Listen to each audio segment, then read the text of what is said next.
second ago, but I want to step back from it because we're going to dive deeper into the experience you had with Susan. But Rick, when you were feeling these symptoms, can you give us a better picture in our own mind's eye of to what extreme, how was this impacting daily life?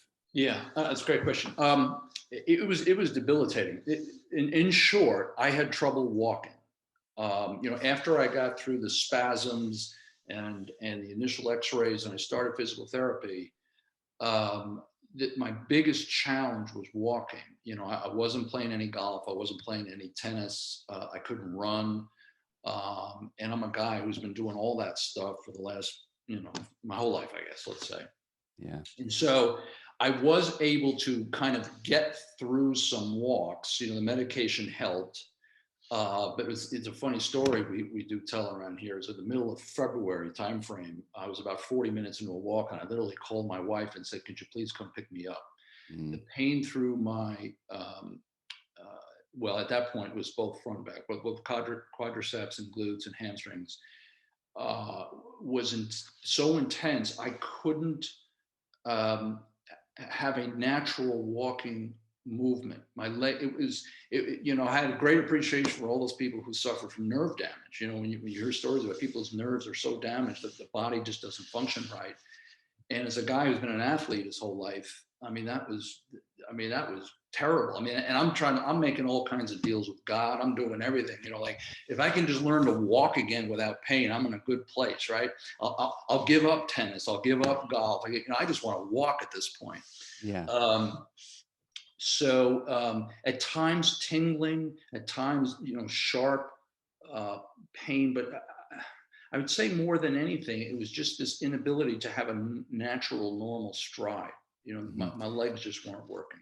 So your form, your capabilities of taking normal strides, maybe you even look different to your wife or others that could see you walk when you were having that trouble. Obviously, was it an actual distance as well? I mean, did you have to sit down in order to get relief? And was that premature to where you would normally be able to walk longer? Yeah, I sitting did give me relief, which I guess is, if I remember correctly, maybe counter to stenosis. I think it was one of the tip-offs to Susan that my problem was more about bulging discs than it was stenosis. We'll talk about that in a second. I know Yeah. Susan. I hear you, Susan. Give it a second. Yeah. Yeah. That's okay. And so, yeah, I'd get relief from sitting down.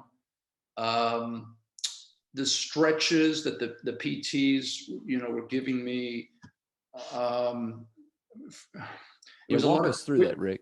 Walk pardon? us through that conventional physical therapy. What all were you doing? Yeah, it was just a bunch of stretching, right? The prayer position, getting on your side, and then bringing your one side of your body over, holding it for a count of 10, and bringing it back, and doing that 10 times, right? Mm-hmm. And we started on the right side of my body because it was more painful on my right side than my left side.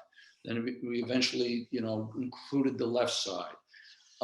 It was all, it was all flexion.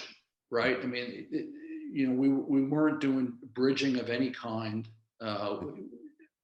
First of all, I couldn't do bridging. That was one of the tip-offs in doing Pilates that something was wrong. Bridging is a big thing in Pilates, and I could feel that pain go through my quads when I would do something like that. Yes. So with the stretching, massage, they did some dry needling. Okay. Dry needling, I found, gave you some relief on the spot. Yep. Okay, it just wouldn't last. Yeah. It's like taking a pill and you feel better for a bit, but then the pain comes back. Sure. And so it's one of those things where you wake up each morning saying, okay, hopefully I'm a little bit better today. And I wasn't having that experience. Like, no, gosh, it's the same as I was feeling yesterday. Yeah. And then I just kept going through the routine. So it was again an hour at the PT office. Yep. I guess the first 8 to 10 minutes, I was on a stationary bike. Right. Then a little massage work, and then a series of maybe 3 or 4 different kind of stretches. Okay. 3 sets of 10 or 3 sets of 30, depending what I was doing.